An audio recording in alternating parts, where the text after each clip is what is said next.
होगा, क्या होगा, वाच्य।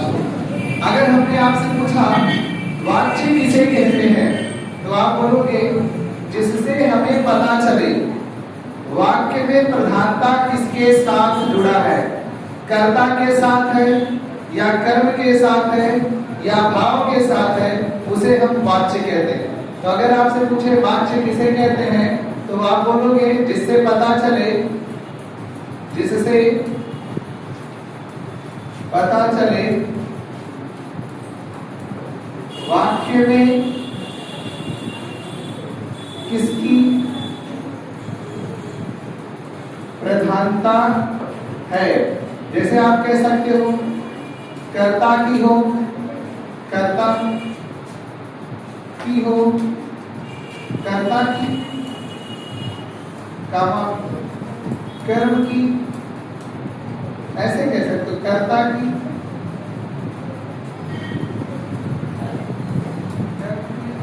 या भाव की हो।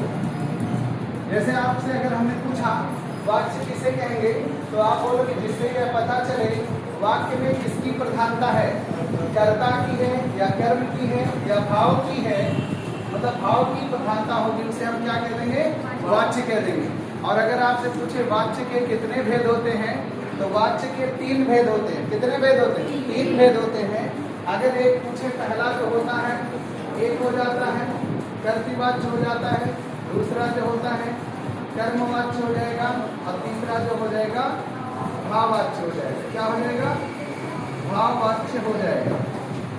अब जैसे देखो, अगर हमने पूछा कर्तृवाच्य या कृतवाच्य, जो भी कहे दोनों में से दिया रहे, वो आपको बताना है। तो आप बोलोगे जब क्रिया की प्रधानता कर्ता से हो, तो उसे हम क्या बोलेंगे, कृतवाच्य बोलेंगे। क्या बोलेंगे? कृतवाच्य। और जब क्रिया की प्रधानता कर्म से होगा, तो उसे हम क्या बोलेंगे, कर्मवाच्य। और जब क्रिया की प्रधानता भाव से होगा, तो उसे क्या कह देंगे, भाववाच्य। तो अगर आपसे पूछे कृतवाच्य आप किसे कहोगे, तो बोलोगे जहां क्रिया की प्रधानता कर्ता से हो। किससे हो? कर्ता से हो, तो उसे क्या बोलेंगे, कृतवाच्य। जहां क्रिया की प्रधानता कर्म से जुड़ी होगी, कर्मवाच्य। और जहां क्रिया की प्रधानता भाव से जुड़ी होगी, उसे क्या कह देंगे, भाववाच्य कह देंगे। कौन सा वाच्य हो जाएगा? भाववाच्य हो जाएगा। ऐसा भी कह सकता है, ये जरूरी नहीं कि ऐसे डायरेक्ट पूछे क्रिया की प्रधानता कर्ता से होगी। ऐसे कह सकता है जहां क्रिया की प्रधानता कर्ता से हो, वो कृतवाच्य है। क्रिया की प्रधानता कर्म से है, कर्मवाच्य। और क्रिया की प्रधानता भाव से होगी तो भाववाच्य। दूसरा परिभाषा ऐसे कह सकता है, जब क्रिया की प्रधानता कर्म और भाव से ना होके कर्ता से हो, तो क्या होगा, कृतवाच्य कह देगा। जब क्रिया की प्रधानता कर्ता और भाव से ना होके कर्म से हो, तो किससे होगा, कर्मवाच्य। और जब क्रिया की प्रधानता कर्ता और कर्म दोनों से ना होके भाव से होगा, तो भाववाच्य। वो डायरेक्ट भी कह सकता है और वो तीनों को जोड़ के भी कह सकता है। तो अगर कृतवाच्य की परिभाषा पूछेंगे, बोलेंगे जब क्रिया की प्रधानता कर्म और भाव से ना होके कर्ता से होगा, तो उसे कृतवाच्य बोलेंगे। जब कर्मवाच्य का परिभाषा पूछेगा, तो बोलेंगे जब क्रिया की प्रधानता कर्ता और भाव से ना होके कर्म से होगा, तो कर्मवाच्य कह देंगे। या जब भाववाच्य का परिभाषा बोलोगे, तो जब क्रिया की प्रधानता कर्ता और कर्म दोनों से ना होके भाव से हो, तो उसे हम क्या कह देंगे, भाववाच्य कह देंगे। तो अब ये समझना है कि कौन कृतवाच्य होता है, कौन कर्मवाच्य होता है और कौन भाववाच्य होता है एग्जाम्पल से। और एक क्वेश्चन सारे एग्जामों में वाच्य का देता है और बहुत ही आसान चैप्टर होता है, ठीक। जैसे अगर हमने आपसे पूछा, याद रखना कृतवाच्य ये अकर्मक क्रिया भी हो सकता है और सकर्मक क्रिया भी हो सकता है।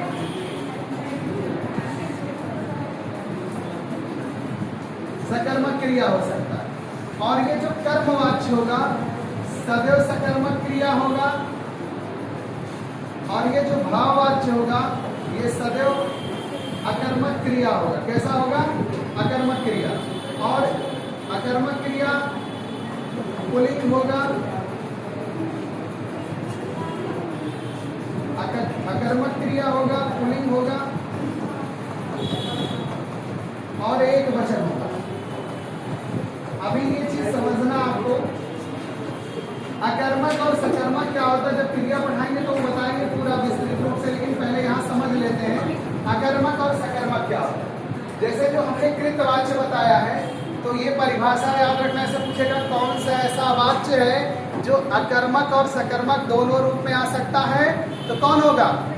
कृतवाच्य। अब पूछेगा कौन सा ऐसा वाच्य है जो सदैव सकर्मक क्रिया का होता है, वो कौन? कर्मवाच्य हो जाएगा।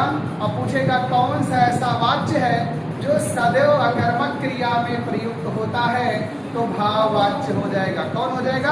भाववाच्य। पूछेगा कौन सा वाच्य सदैव पुल्लिंग होता है, तो भाववाच्य। और कौन सा वाच्य सदैव एक वचन में होता है, तो भाववाच्य। तो आप याद रखो कि भाववाच्य कर्मक होता है, भाववाच्य पुल्लिंग होता है, और भाववाच्य सदैव एक वचन होता है। ये कभी बहुवचन नहीं हो सकता, भाववाच्य कभी स्त्रीलिंग नहीं हो सकता, भाववाच्य कभी सकर्मक नहीं हो सकता। ये भाववाच्य की परिभाषा में प्रयुक्त कर सकते हो कि भाववाच्य सदैव अकर्मक होगा, पुल्लिंग होगा और एक वचन होगा। और जो कर्मवाच्य होता है सदैव सकर्मक क्रिया होगा, और जो कृतवाच्य होता है ये अकर्मक भी हो सकता है और सकर्मक। तो अगर मैं आपसे क्वेश्चन करूं, बताओ कौन सा वाच्य है जो अकर्मक और सकर्मक दोनों होगा? कर्तवाच्य या कृतवाच्य बोलेंगे, ठीक। और कौन सा वाक्य सदैव सकर्मक होगा? कर्मवाच्य। और कौन सा वाक्य सदैव अकर्मक होगा? भाववाच्य। और कौन सा वाक्य सदैव पुल्लिंग होगा? भाववाच्य। और कौन सा वाक्य सदैव एक वचन होगा? भाववाच्य हो जाएगा। कौन हो जाएगा? भाववाच्य। अब मैं पहले आपको बता दूं अकर्मक और सकर्मक क्या होता है। जैसे अगर हमने कह दिया अकर्मक क्रिया और सकर्मक क्रिया,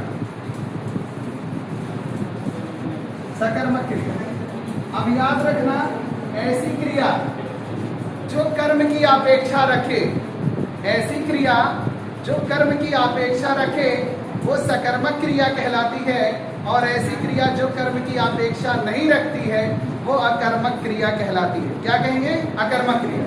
जैसे अगर हम ऐसे भी कह सकते हैं कि अगर हमने क्रिया के साथ प्रश्न किया, हमें उत्तर मिल गया, तो वो सकर्मक क्रिया हो जाएगी, और क्रिया के साथ प्रश्न किया, उत्तर नहीं मिला, तो वो अकर्मक क्रिया हो जाएगा। जैसे मान लो हमने अकर्मक क्रिया लिखा है, हमने लिख दिया हंसना, हमने लिख दिया सोना, हमने लिख दिया रोना, हमने लिख दिया दौड़ना, हमने लिख दिया मुस्कुराना। अगर मान लो हमने लिख दिया खाना, पीना, लेना, देना, देखना, पढ़ना,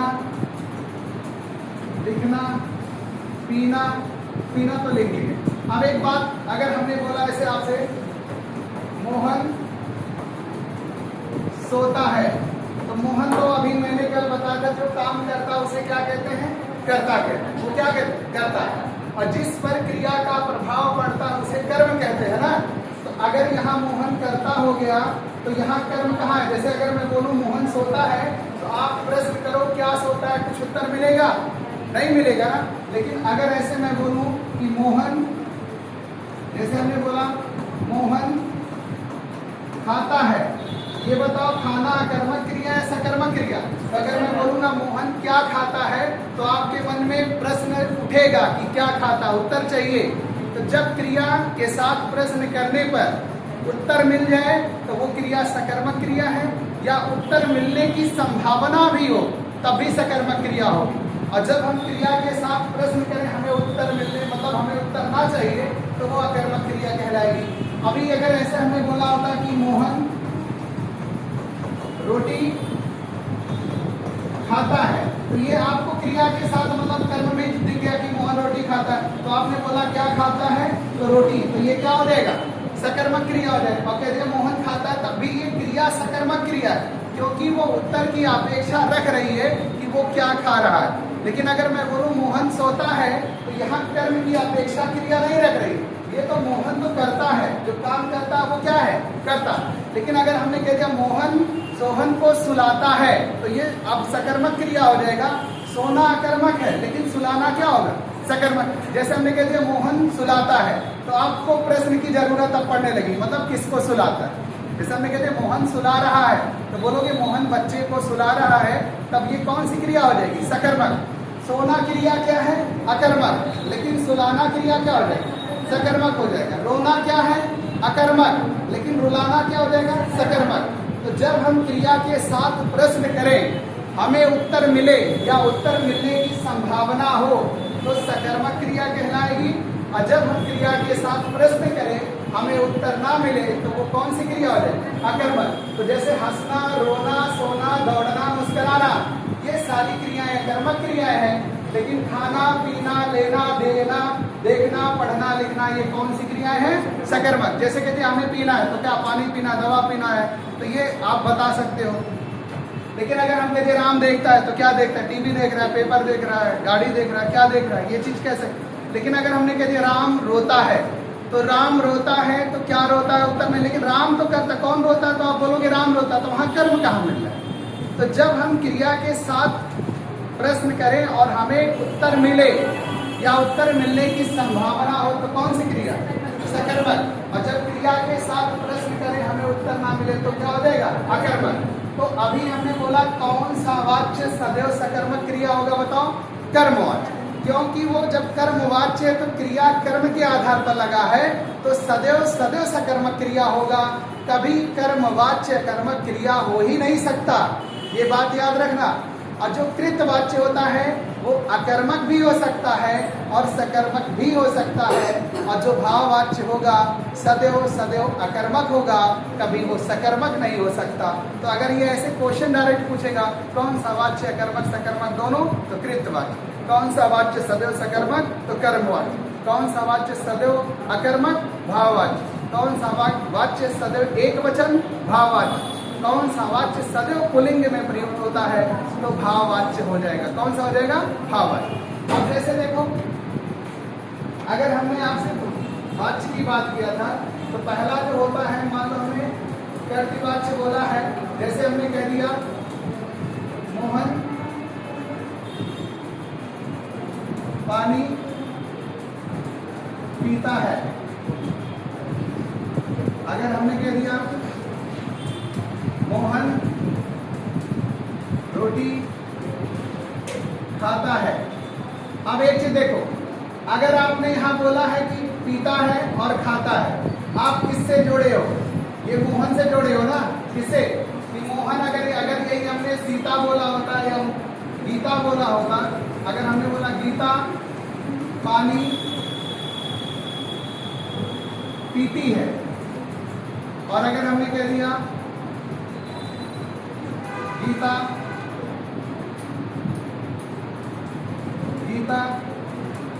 रोटी खाती है। अब एक बात ये हमें बताओ, ये खाती आप किसके आधार पर लगाए?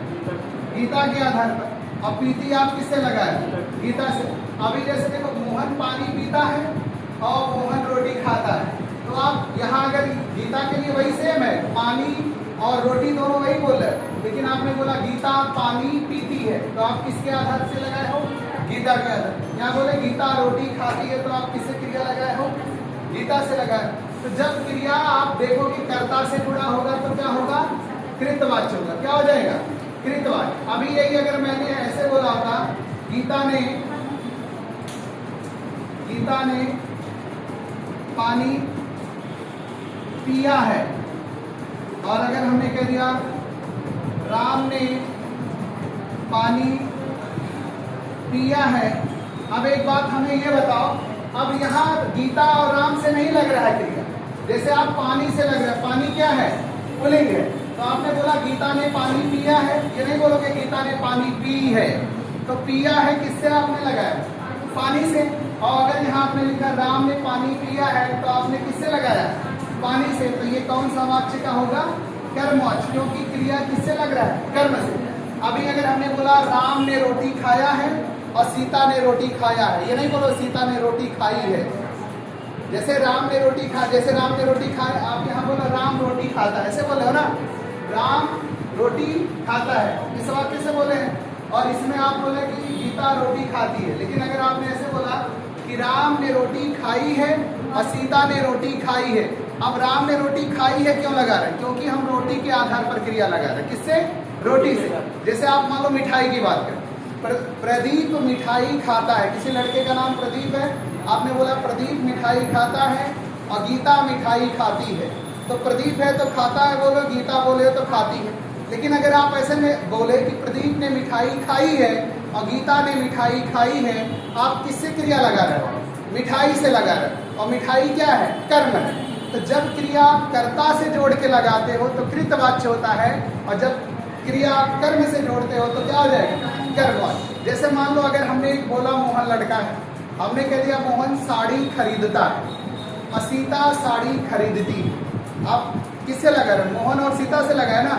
लेकिन अगर हमने ऐसे बोला मोहन ने साड़ी खरीदी है, अब ये नहीं बोलो मोहन ने साड़ी खरीदा है। अब मोहन ने साड़ी खरीदी है तो आप किससे जोड़े हो क्रिया? साड़ी से। तो ये कौन सा वाच्य हो जाए? कर्म। अगर आप बोले सीता साड़ी खरीदती है तो कृतवाच्य का है। लेकिन आपने बोला साड़ी, सीता ने साड़ी खरीदी है, तो आप किससे जोड़ रहे हो? साड़ी से। तो वो कर्मवाच्य हो जाएगा। तो जब क्रिया कर्ता से जुड़ा हो तो कृतवाच्य, और जब क्रिया कर्म से जुड़ा हो तो कर्मवाच्य। अगर आप बोलोगे सीता ने पानी पिया है, सही है, कि सीता ने पानी पी है, सही है? सीता ने पानी पिया है, तो आप किससे क्रिया जोड़े हो? पानी से। तो वो क्या हो जाएगा? कर्मवाच्य। जैसे राम ने चाय पी है और सीता ने चाय पी है, ये दोनों को किससे लगा रहा? चाय से लगा। और लेकिन ऐसे बोलो राम चाय पीता है और सीता चाय पीती है, तो ये कौन सा वाच्य होगा? कर्तृवाच्य होगा। कौन सा वाच्य? कर्म। क्योंकि आप जब कर्ता से जोड़ रहे हो तो कर्तृवाच्य, और जब आप क्रिया कर्म से जोड़ोगे तो क्या हो जाएगा? कर्मवाच्य हो जाएगा। अब देखो, अगर हमने आपसे पूछा, ऐसे बोला राम पानी, राम खाना खाता है, राम पानी पीता है, ऐसे लिख दिया। ये कृतवाच्य का है। किसका है? कर्तवाच्य का। अगर मान लो हम कर्मवाच्य लिखे, राम ने पानी पिया है। अगर आपने यहां बोला राम रोटी खाता है, अगर आप यहां बोलोगे राम ने रोटी खाई है, राम ने रोटी खाई है। अगर आपने बोला सीता दूध पीती है, लेकिन आप यहां बोलोगे, क्या बोलोगे? सीता ने दूध क्या बोलोगे? पिया है। अगर आपने बोल दिया प्रदीप मिठाई खाता है, और यहां बोलोगे प्रदीप ने मिठाई खाई है। अब ये खाई है किससे लगा रहे हो? मिठाई से जोड़े हो ना, तो ये क्या हो जाएगा? कर्मवाच्य। तो जैसे भी कोई यहाँ सीता के लिए आपने बोला सीता ने दूध पी है, नहीं बोलोगे आप, यहाँ किससे ये पिया जोड़े? दूध से। तो ये कौन सा वाच्य हो जाएगा? कर्मवाच्य। अब यही भाववाच्य की अगर मैं आपसे बात करूं, जो भाववाच्य होता है, भाववाच्य हमने सदैव बताया है क्या होता है? अकर्मक क्रिया होता है, एक वचन होता है। क्या होता है? एक वचन होता है। और क्या बताया है? पुल्लिंग होगा। चाहे वो कोई लड़की क्यों ना काम करेगी, लेकिन वहां स्त्रीलिंग की क्रिया कभी हो ही नहीं सकती। जैसे अगर हमने कहते सीता से चला नहीं जाता और राम से चला नहीं जाता, तो ये दोनों के लिए वही होगा। वो पुल्लिंग का होगा, या हमने कहते बच्चों से चला नहीं जाता। अब बच्चों से बोले तब वो, और बच्चा से चला नहीं जाता तब वो, वहां एक वचन ही होगा, कभी बहुवचन क्रिया नहीं हो सकता। वो सदैव पुल्लिंग होगा, कभी स्त्रीलिंग नहीं हो सकता। और सदैव कर्मक क्रिया होगा, कभी वो सकर्मक क्रिया नहीं हो सकता। भाववाच्य में 99% का समझो 100% नहीं शब्द दिखाई देता, कहीं कहीं नहीं होता है। 99% समझो नहीं। जैसे कि आप सीता से बोला नहीं जाता और राम से बोला नहीं जाता, सीता से हंसा नहीं जाता और राम से हंसा नहीं। तो हम सिर्फ हंसा, राम और सीता तो हटा रहे, पूरा वाक्य तो वही लिखा रहा है ना। हंसा नहीं जाता, खाया नहीं जाता, बोला नहीं जाता, चला नहीं जाता। चाहे वो स्त्री हो चाहे पुरुष हो, चाहे वो एक वचन का हो या बहुवचन का हो, उस पर कोई प्रभाव नहीं पड़ रहा। वो सदैव एक वचन होगा, पुल्लिंग होगा, ना वो कभी स्त्रीलिंग हो सकता है, ना कभी वो बहुवचन हो सकता है।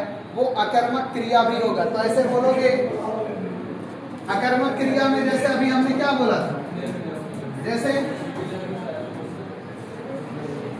हमने कह दिया राम से सोया नहीं जाता। अगर यही बोलेंगे सीता से भी क्या बोलेंगे, सोया नहीं जाता। ये नहीं बोलेंगे सीता से सोई नहीं जाती, तो वो भी आप देखो यहाँ एक ही वचन बोल रहे हो और इसमें कोई परिवर्तन। अगर हमने बोल दिया कि उससे कह दिया हम मोहन से हंसा नहीं जाता, मोहन से हंसा नहीं जाता। अब जैसे अगर हमने बोल दिया गीता से हंसा नहीं जाता, तो इसमें बताओ वो हमेशा हमेशा एक वचन हो रहा है कि नहीं, हमेशा हमेशा पुल्लिंग हो रहा है कि नहीं, और हमेशा हमेशा कर्मक क्रिया होता है। तो भाववाच्य क्या होता है, सदैव एक वचन, सदैव पुल्लिंग, सदैव अकर्मक। ये तीन शब्द याद रखोगे, कभी भाववाच्य का गलत। और अगर यहाँ हमने बोला राम पानी, अगर यहीं जोड़े होते नहीं पीता, तो ये मत सोचना कि नहीं आ गया तो ये भाववाच्य का हो जाए। ये तो तभी कृतवाच्य, राम पानी नहीं पीता है तभी ये किसका है, कृतवाच्य। यदि राम रोटी नहीं खाता है तभी क्या होगा, कृतवाच्य, क्योंकि आप किससे जोड़ रहे हो, राम से। यही तो बोलोगे। जैसे अगर सीता बोलो तो सीता दूध नहीं पीती है, तो आप देखो पीती है बोल रहे हो, स्त्रीलिंग बना दे रहे हो। लेकिन यहाँ अगर होगा तो उसमें परिवर्तन नहीं होगा। ये मत देखिएगा कि यहाँ नहीं लगे राम पानी नहीं पीता है तो तुरंत कह दो भाववाच्य होगा। तो ये जरूरी नहीं कि भाव जहाँ नहीं दिखे वो भाववाच्य होगा, लेकिन ज्यादातर भाववाच्य में नहीं शब्द आता, ये चीज याद रखना। भाववाच्य पहचानने के लिए हम लोग क्या देखेंगे, जहाँ नहीं शब्द दिखा लेकिन वो पुल्लिंग का होना चाहिए, एक वचन का होना चाहिए और अकर्मक होगा तभी भाववाच्य होगा, अन्यथा वो भाववाच्य नहीं होगा। तो बताओ सीता ऐसे भी पहचान कर सकते हैं, अगर अंतिम में है तो वो भाववाच्य नहीं होगा, क्या नहीं, जैसे है तो भाववाच्य नहीं होगा, ये भी कह सकते हो। जैसे यहाँ कह दिया राम पानी नहीं पीता, राम पानी नहीं पीता, तो है लगाएंगे राम पानी नहीं पीता तब पूरा वाक्य बनेगा। लेकिन ऐसे ही बोल देता राम पानी नहीं पीता, है नहीं लगाए तब भी वो कृतवाच्य का है, ऐसा नहीं है कि वो भाववाच्य। जैसे राम से पानी पिया नहीं जाता ऐसे बोलेंगे, और सीता से पानी नहीं पिया जाता ये भी बोलेंगे। अब ये कहते सीता पानी नहीं पीती, है नहीं बोल रहे, सीता पानी नहीं पीती, आप पीती बोल रहे हो ना उसके लिए। लेकिन भाववाच्य में क्या बोला, सीता से पानी नहीं पिया जाता और राम से पानी नहीं पिया जाता, आप पूरा बोल रहे हैं। ये जरूरी नहीं कि है लगा है, उससे नहीं पहचान। तो बताओ वाच्य में समझ में आया कि नहीं आप लोग, किसमें, भाववाच्य में तो नहीं है तो लगेगा ही। जैसे वहां अगर कृतवाच्य की बात करें, राम पानी नहीं पीता, हम है नहीं बोले तब भी वो कृतवाच्य है। राम पानी नहीं पीता है तब भी कृतवाच्य, और राम पानी पीता है तब भी वो कृतवाच्य, और राम ने पानी पिया है तुरंत वो कर्मवाच्य बन गया। राम ने पानी पिया है तो क्या हो गया, कर्मवाच्य हो गया, क्योंकि पिया है सिर्फ बोले। यहाँ जैसे देखो इसमें है लगा है ना, राम ने पानी पिया है, राम ने रोटी खाई है, बोले सीता ने दूध पिया है, यहाँ दूध से लगाए हो, यहाँ खाई रोटी से लगा, पिया पानी से लगाए। तो जब क्रियाकर्ता से लगा तो, जब क्रियाकर्ता से लगा तो कृतवाच्य, जब क्रिया कर्म से लगा तो कर्मवाच्य, जब क्रिया भाव से लगा तो भाववाच्य कह देंगे। तो बताओ हमसे चला नहीं जाता कौन सा वाच्य, भाववाच्य कह दिया हमने पुस्तक। अगर यहाँ देखो कर्मवाच्य में के द्वारा भी कभी कभी जुड़ा, जैसे राम के द्वारा पुस्तक पढ़ी जाती है तो क्या हो जाएगा, कर्मवाच्य। या कहते राम के द्वारा खाना बनाया जाता है तभी कर्मवाच्य हो जाएगा। ये के द्वारा भी देखिएगा वो कर्मवाच्य में के द्वारा आता है, ठीक है। तो बताओ अगर हमने कह दिया मोहन नहीं पढ़ता है तो कौन सा वाच्य, कर्मवाच्य। और कहते मोहन के द्वारा पुस्तक पढ़ी गई तो क्या हो जाएगा, कर्मवाच्य। और मोहन पढ़ता है तब कृतवाच्य हो जाएगा। अब मोहन से पढ़ा नहीं जाता, अब मोहन से चला नहीं जाता, मोहन से हंसा नहीं जाता, मोहन से देखा नहीं जाता, राधा से रोया नहीं जाता, तो भाववाच्य हो जाएगा। तो वाच्य बहुत आसान होता है, 4 ऑप्शन दिया रहेगा, ऐसे पूछेगा निम्न में से कौन सा कृतवाच्य है, तो देखिएगा जहाँ क्रियाकर्ता से लगा होगा वो कृतवाच्य बताएगा। पूछेगा कौन कर्मवाच्य है, देखिएगा क्रिया कर्म से जुड़ा होगा तो कर्मवाच्य हो जाएगा। भाववाच्य पूछेगा तो या एक वचन होगा, पुल्लिंग होगा, कर्मक होगा, तुरंत ये खत्म। इसमें और कुछ विशेष होता नहीं।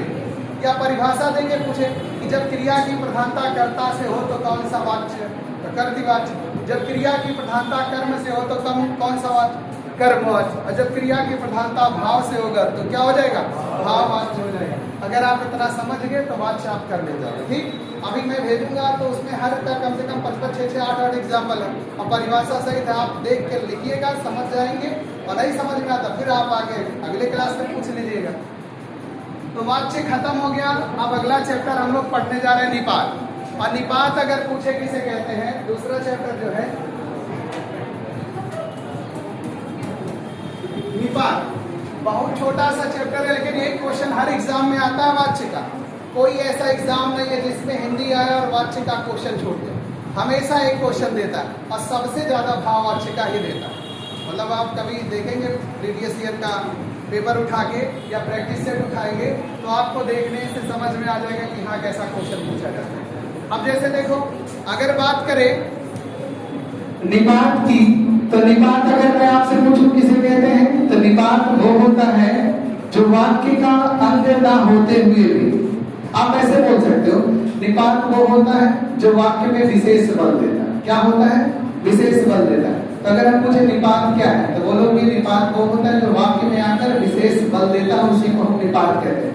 निपात वैसे वाक्य का अंग नहीं है, निपात जो होता है उसे वाक्य का अंग तो नहीं मानते हैं। जैसे हमने बोला यह बात तुम जानते हो, इसमें निपात नहीं है, यह बात तुम जानते हो। लेकिन यह बात सिर्फ तुम जानते हो, तो वो जो हमने सिर्फ बोला है ये निपात हो जाएगा कि बल प्रदाय निपात। बात समझ रहे हो कि नहीं? जैसे निपात वो होता है जो वाक्य में विशेष प्रकार का बल दिया जाता है। वाक्य से क्या होता है, मतलब वाक्य में विशेष प्रकार का बल दिया जाएगा, उसे हम क्या कहेंगे, निपात कहते हैं। और निपात कितने प्रकार के होते हैं? निपात 9 प्रकार का होता है। कितने प्रकार का होगा? 9 प्रकार का हो जाएगा। एक होता है सकारात्मक निपात होता है, एक नकारात्मक निपात होता है,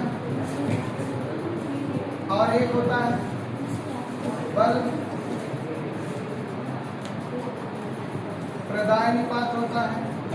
सकारात्मक, नकारात्मक, बल प्रदाय,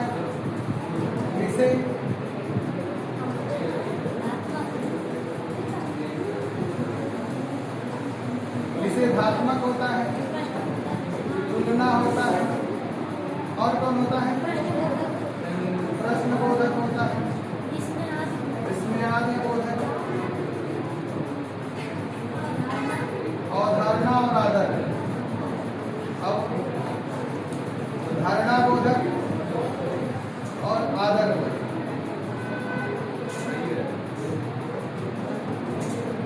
कितने हुए?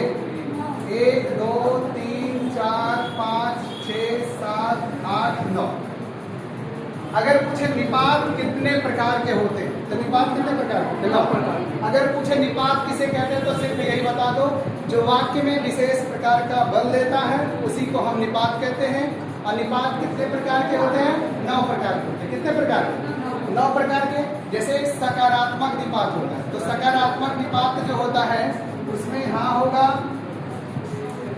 जैसे सकारात्मक निपात की बात करें तो इसमें हाँ होगा और जी हो जाएगा। और नकारात्मक में क्या होगा? नहीं होगा और कामा नहीं जी होगा, या जी नहीं होगा। नहीं कि सिर्फ कह सकते हो।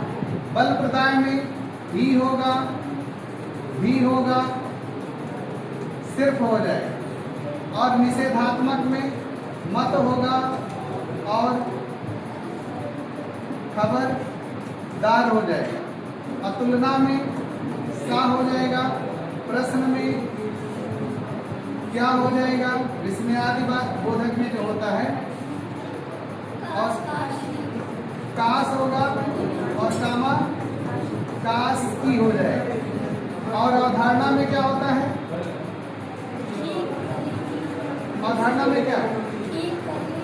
ठीक हो जाएगा, करीब हो जाएगा, ठीक करीब हो जाएगा, तकरीबन होगा,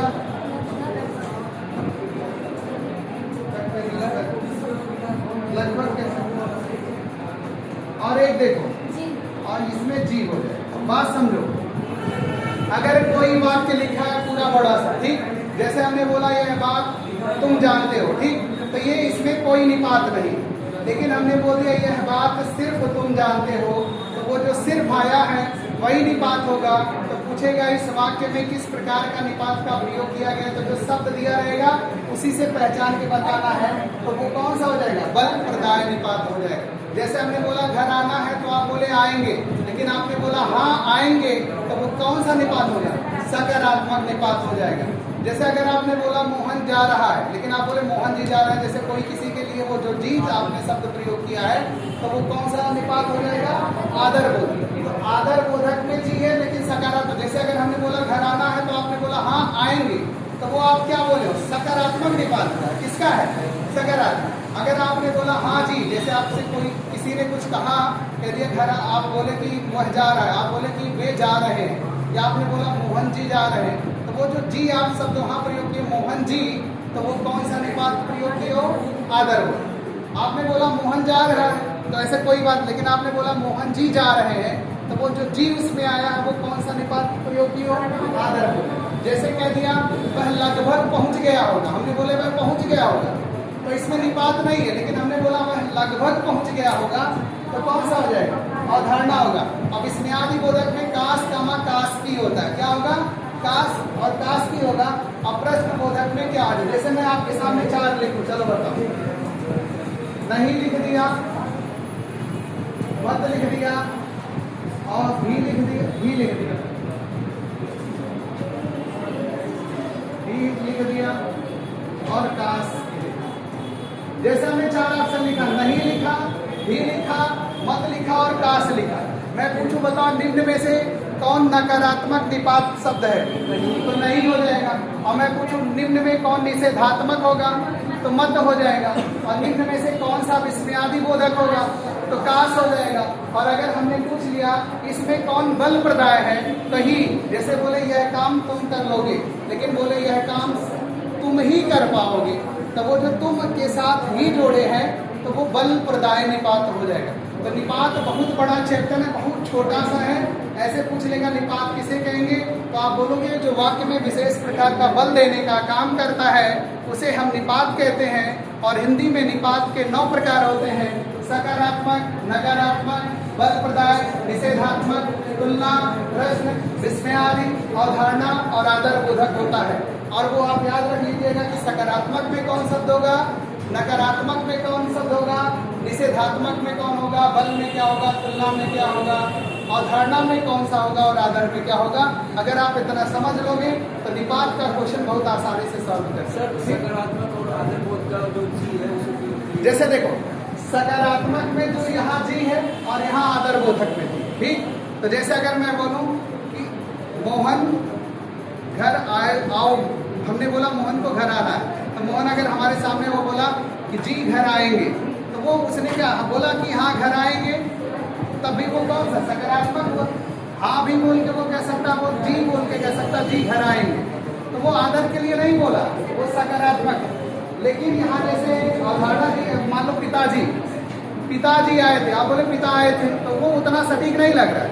मतलब वो जो आदर हम करते हैं उसमें एक वचन को भी हम बहुवचन बना सकते हैं। अभी जब कल वचन परसों पढ़ाया था तो हमने बताया था कि एक वचन को भी बहुवचन बना देते हैं, कब, जब आदर बोधक प्रयोग। जैसे पिताजी आए थे, ये नहीं बोलो पिताजी आया था, वो गलत हो जाएगा बात, क्योंकि जो आदर बोधक होता है वो एक वचन को भी हम क्या बना देते हैं, बहुवचन। यहाँ जो जी होगा आदर में, जैसे कह दिया हम, आप बोले कि मोहन जी जा रहे हैं, मोहन जी खा रहे हैं, तो वो जो मोहन जी बोल रहे हो वो जी जो आपने बोला वो आदर बोधक। तो आदर बोधक में जी शब्द रहेगा और यहाँ सकारात्मक में भी, लेकिन वो वहाँ स्वीकृति प्रदान करेगा और यहाँ आदर प्रदान करेगा। यहाँ रिस्पेक्ट के लिए प्रयोग हो रहा है और वो स्वीकृति के लिए हो रहा है, ठीक। तो अगर पूछे निपात के कितने भेद होते हैं, कितने भेद होंगे, बताओ कौन कौन सा है।